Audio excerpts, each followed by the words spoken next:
Welcome to Daily Zohar. Guys, I don't hear from you. I want to hear from you. Questions, remarks, requests. Gaon@gmail.com. Please, it will help us become better. We strive to become better. We're going to have excellence in Torah. The Zohar says, Rabbi Elazar commented on the parasha of the Menorah. It says, Parasha zu kvar ne'emar ma'aseh hamenorah v'chol tikonea v'chol ma sheba. I already mentioned what they have to do previously about the parasha. Why is it mentioned in Parashat Ba'alot Chai again? We already said that. Ela, but kevan she'anesiim hekrivu korbanot hamizbeach, since the Nesiim, those elected officials, the presidents of all tribes, brought their korbanot, v'chol hatikunim hareoim lo, and everything that was appropriate, which was an amazing ordeal altogether, because every kohen from every shevet brought identical, without knowing, whatever the other one brought. Karat kesef achad, mishkala, and so, it was to show you the beauty of things when you elevate yourself in kedusha. It's all the same. It's a wonderful thing at the level of unity that Am Yisrael was. Unfortunately, we're not at this level today. And we all pay the price for not being in unity. When you're in unity, and that's something that could happen between husband and wife as well. When they work, what we call in Israel, Rosh Echad, with one head, sometimes you don't need to talk. It's like, yesterday, for example, I wanted to make a certain type of chicken. My wife came home early. She says, no. I went to bring my son to the doctor. She says, no, I'll make it. I said, okay, fine, you make it. I wanted to make curry chicken. Guess what she made? I didn't even tell her. She goes like this, she puts the stuff. I said, that's what I wanted to make. So when you work head in head together, you become one head, Rosh Echad. That's what happens. Am Yisrael at that time were Rosh Echad. So the Nesiim brought the same exact korban. And it says, Ba'akatus, therefore comes the Torah and tells us, Maaseh HaMenorah, shehu tikun al yedei Aharon. Because Aharon was also considered to be one of the chosen ones, and that's what he did. He did Tikkun HaMenorah. By the way, the Menorah, hopefully we'll be able to get through it today, Be'ezrat Hashem. There is a big secret in the issue of the Menorah that applies until today as well. And that's why guys gotta watch until the end. Don't skip. Fast forward. Why? Ki lemala, because up there in the spiritual world, HaMenorah ve'kol hanerot, and all the nerot. The nerot are actually the tikkunim, what we need to fix.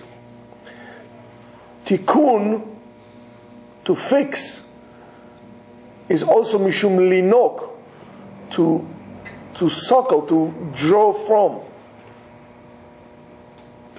Change the order of the letters. And it says, V'chol hanerot shelo. So therefore, everything, when we light the candles here, it's not just lighting the candles.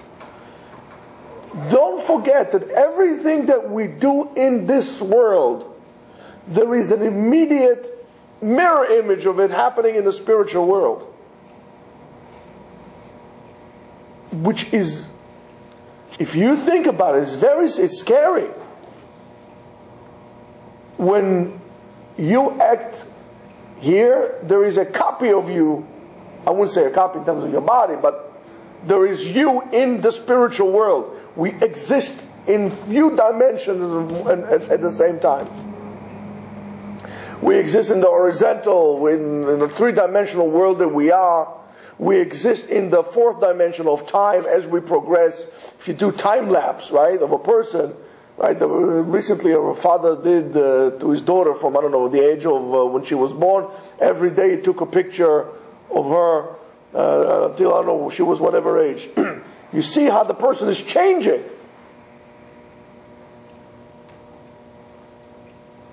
So we do exist. That we we don't see the change is because we see the person every day. We have a frame at a time. But we do live in this dimension of time as well, the fourth dimension. And then the fifth dimension is the age of Aquarius. Now, the fifth dimension is, of course, the spiritual dimension, in which we exist in that as well. You never pay attention to the three dimensions that we are, because it's natural to you. But that doesn't mean that there's no spiritual dimension because you're not aware of it. As much as you never stop and say, well, horizontally or vertically, or, you look at things the way they are. It's just your lack of awareness. But if you become more aware, you become more self-centered, not self-centered in terms of being an egoist, like a self-centered, a narcissist type of a person, self-centered, an internal center. If you more center internally, you'll become aware of that issue of the spiritual world that you live in as well. You will come to understand that everything has a spiritual aspect to it. Even trees and stones have a spiritual aspect to it. That you can acknowledge that. Who is that? Yossi. That you can acknowledge it doesn't mean it doesn't exist. It's just simply you're not aware of it.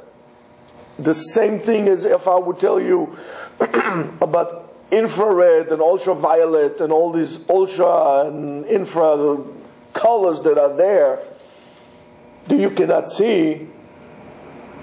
You can measure them, but you cannot see. So what does it mean? Oh, X-rays, that until, 150 years ago, nobody thought about X-rays, but now we know X-rays, it's a daily thing. So what does it mean? That 150 years ago they invented X-rays? No, they're always there, or infrared. It's always there. Just that we don't see it. We didn't measure it. The same thing to your spiritual world. You need to understand that. We are constantly moving also in the spiritual dimension all the time. That's why it's important to acknowledge that, because otherwise you will become blind, spiritually blind. If I would remove one of your or your ability to interact in a three-dimensional world, you'll basically be blind. So you're spiritually blind. So when we do the tikkun, when a person, for example, does tshuva, is there somewhere along the line he became aware of something greater than him. He became aware of a spiritual dimension. There's like this little opening that was open to him, and he says, oh my goodness, what does it mean? It will be like, for example, the famous story about let's say an ant that lives, or a creature that lives in a two-dimensional world. It only has this way or that way. It doesn't have vertical. I live in a three-dimensional world. So as long as I did not show myself or reveal myself to that creature in its two-dimensional world, I don't exist. Doesn't mean I don't exist. Just to that animal I don't exist because I don't show myself in that dimension. All of a sudden that I appear in that dimension, I came out of nowhere. So is anything else spiritual to us. All of a sudden I just came out of nowhere. All of a sudden you realize that you have an neshama. All of a sudden you felt this thing in you. Means that there was like a little opening, a little, like a curtain that was removed. You got to peep into the spiritual world. That they gave you a certain feeling. And if you don't know what I'm talking about, wait until you have your first child.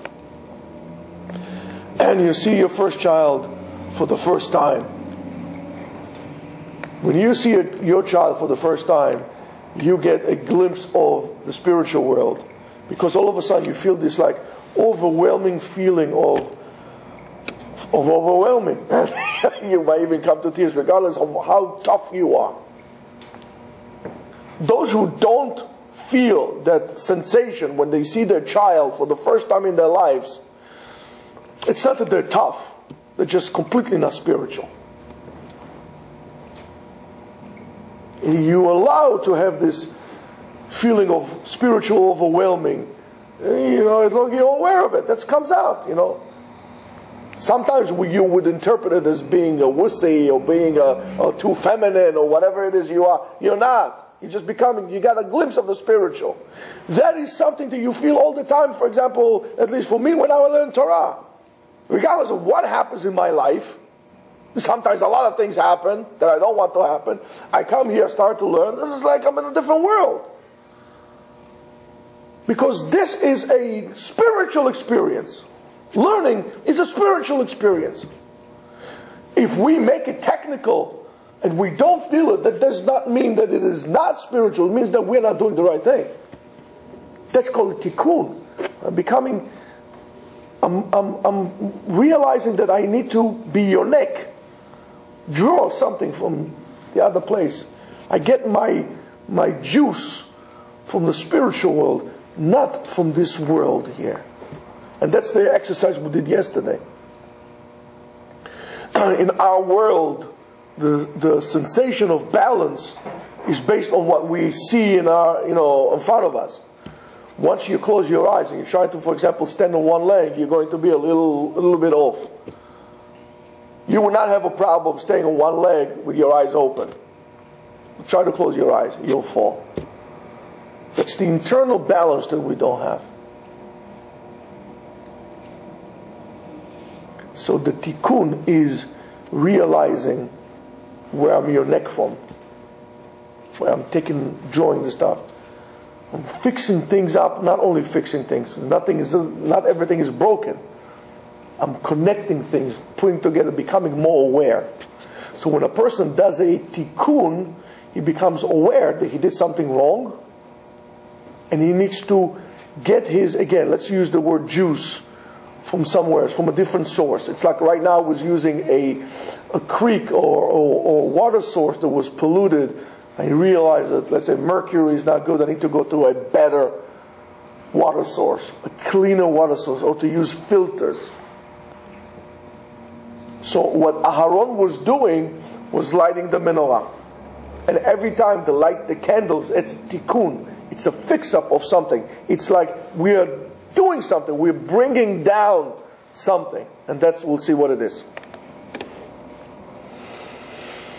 And they already said that Kama Aaron, so Aaron came and he brings the light on. He sheds the light on everything, right? Because that's the candles he puts on the menorah. That brings the light on everything through the menorah. And it says, come and see. The Mizbeach, the altar, 12 nisiim ayu lechoncho uletakno. 12, call them presidents, came to inaugurate the Mizbeach, the altar. And we already said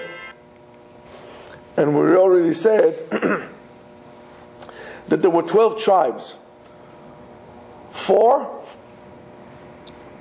right? And we have 4 wings, the 12 tribes, 4 different directions of the earth.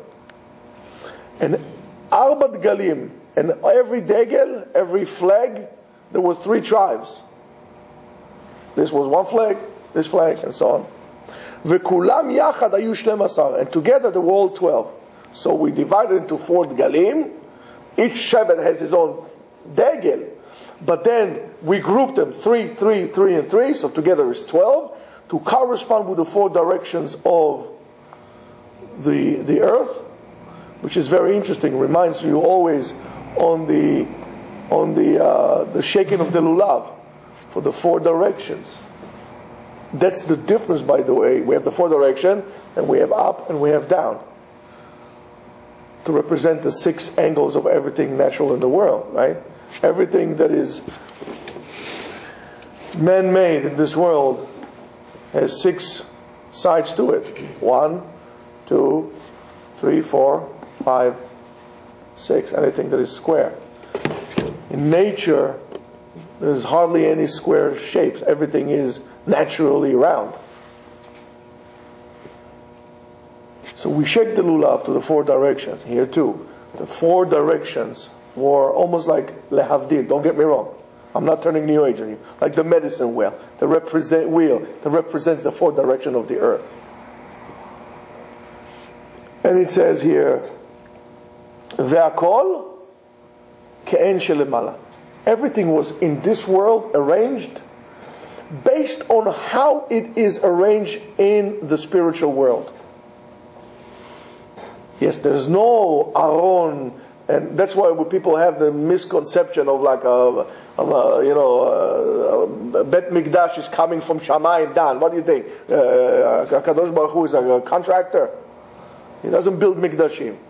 But rather is the image of the Mikdash that it's there would be built here. Would be built here. So everything that they built, the Aron, the Mishkan, was built based on something that was designed in Shamayim. Menorah, and the candelabra, the Menorah, nitmana b'sheva nerot, was 7 candles, not 6. 7 candles. 7 represents the what? 7 heavens. The spiritual world. 6 is all in the physical world. 7 represents spiritual, a complete action. And 8th is above. That's what we do Milah on 8th day. Sheva, 7 represents a complete entity. Shiva Yamim, and so on and so forth. Shiva Nikiyim, everything else that is on a cycle of 7. And therefore, that needs to be lit by a Kohen, Ke'en Shelemala, because the same thing happens in Shamayim. V'amenorah al ot omedet, uvenes na'ased, and the menorah is being made by a miracle, because they basically throw the gold in, and which is, if you think about it, it's quite miraculous by itself, because gold is very heavy, and it has to be from pure gold, and it's pretty big. And it's quite miraculous to have the menorah standing like this without breaking, because gold is soft and it will fall down. It stands in a miracle. The whole existence of the menorah is a miracle. Think about it. You know how heavy this thing is? Like 100 kilos.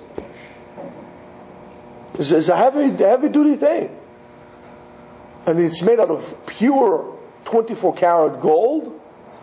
And it does not break. That's a miracle.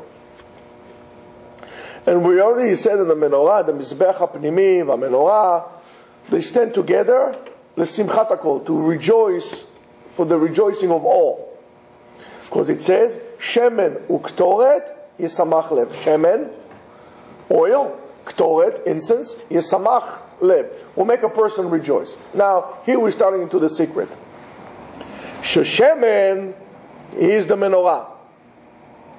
Ktoret is the inner mizbeach, inner altar, which to bring the incense on it.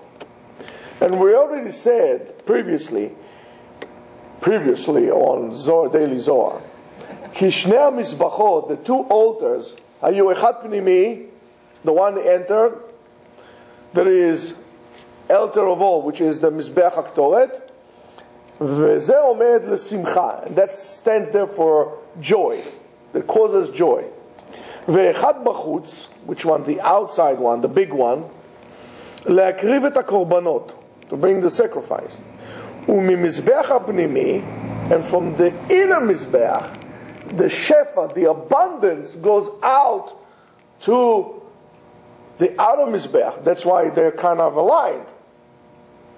If you put the mizbeach here, the doors of the mizbeach, the arrangement, it draws the shefa, the abundance, from the small one, from the ktoret to that.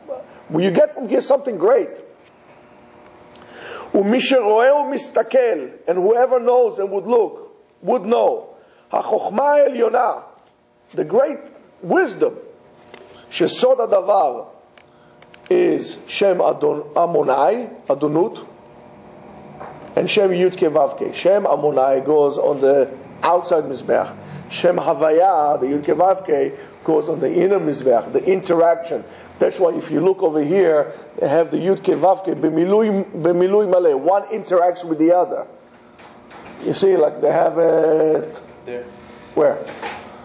I can't see so far. Yeah, over there, but really in the Sidurim it will be like, yeah. The Yud will go, the Aleph will go, the He will go, the Dalet will go, the Vav will go, and so on and so forth. It becomes one long word. That is the Yichud Shalem.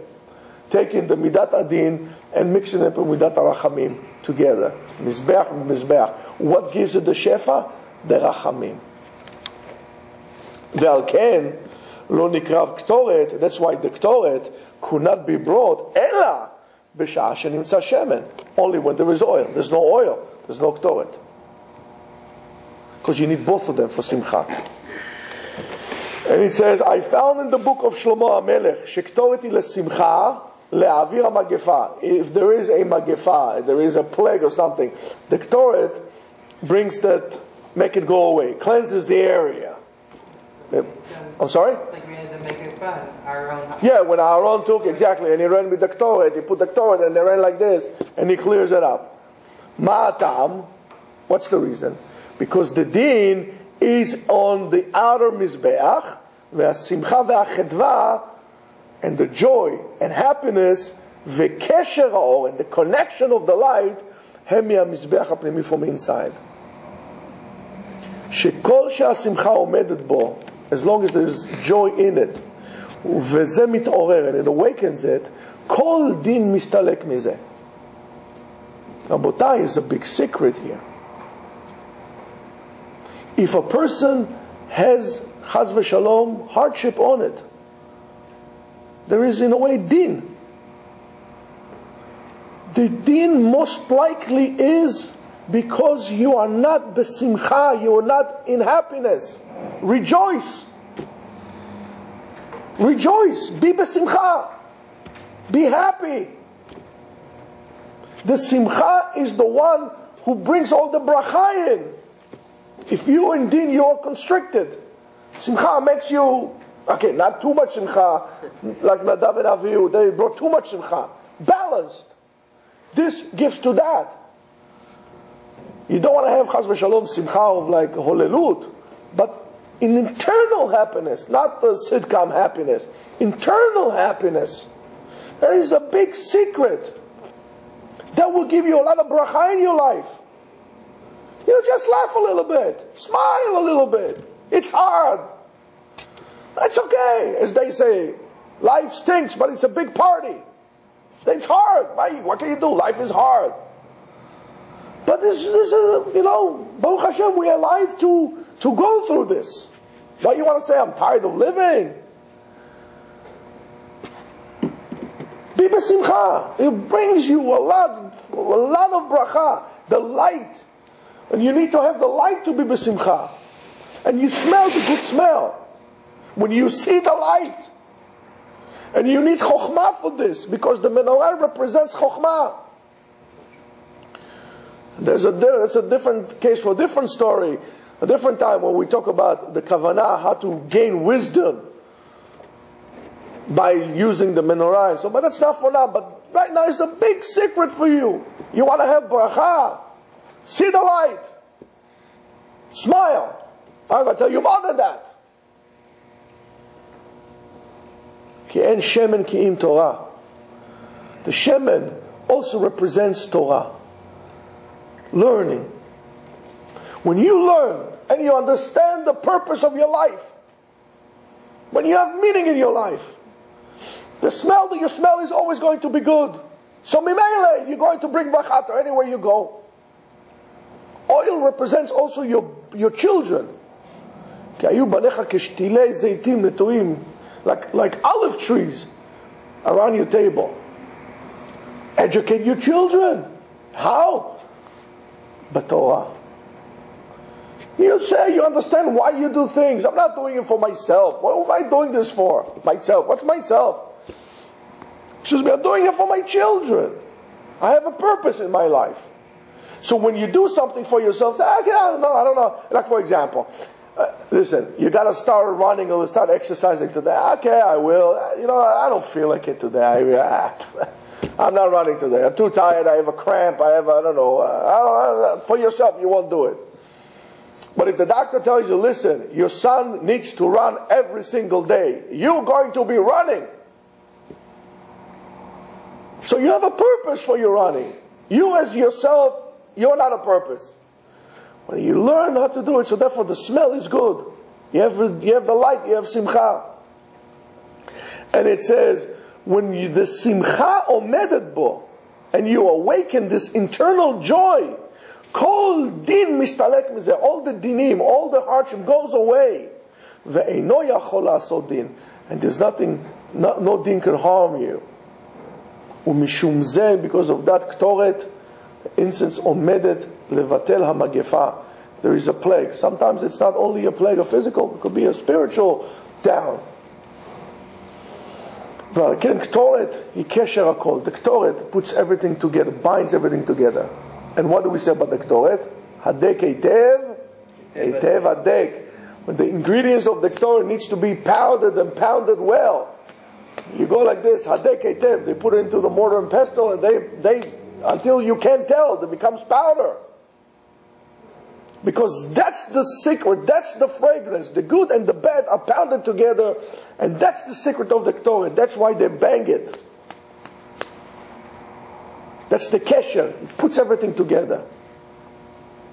Ve'akol, and everything done in the internal mizbeach, right? Because the simcha needs to come from you inside. Guys, you can go to Disneyland, you can go to Disney World, you can go play golf, you can do whatever you want, you can be entertained, but this would not give you simcha pnimit, internal joy. Internal joy, you are the mikdash, you are the person, you are the temple.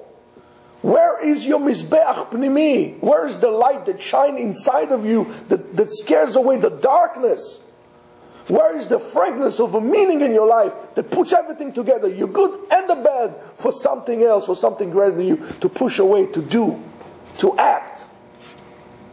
Where is this thing inside of you? Otherwise it's just dinim. Otherwise just another day to get up in the morning. This doesn't work like that. And it says, Ashrehem Israel, lucky you are Am Israel, ba'olam hazeh, in this world, u'ba'olam haba, and in the other world. Because the pasuk says, Vayomer li, and he said to me, Avdi ata, you are my slave, you are my servant. Israel, asher bach et pa'ar, in which with you I would crown myself. Oh, you'll be my pride and joy. That's why I keep telling you all the time, in order for HaKadosh Baruch Hu to call you, you are my servant, you need to see yourself also as a servant of God. That's why you need to have a meaning in your life. You have to ask yourself, what have I done for Him lately? What is in my action today that was geared towards HaKadosh Baruch Hu, that was dedicated to HaKadosh Baruch Hu, to make me into a better servant? When you do that, HaKadosh Baruch Hu would say, he's my boy, he's my servant, he is my pride and joy. Yiratzon, that we're all going to be entitled to be Avdei Hashem, servants of Hashem, B'simchat olam, and our internal joy should remove kol dinim v'kol magafa me'alenu from us, from kol Am Yisrael, and from the rest of the world. Amen. Amen.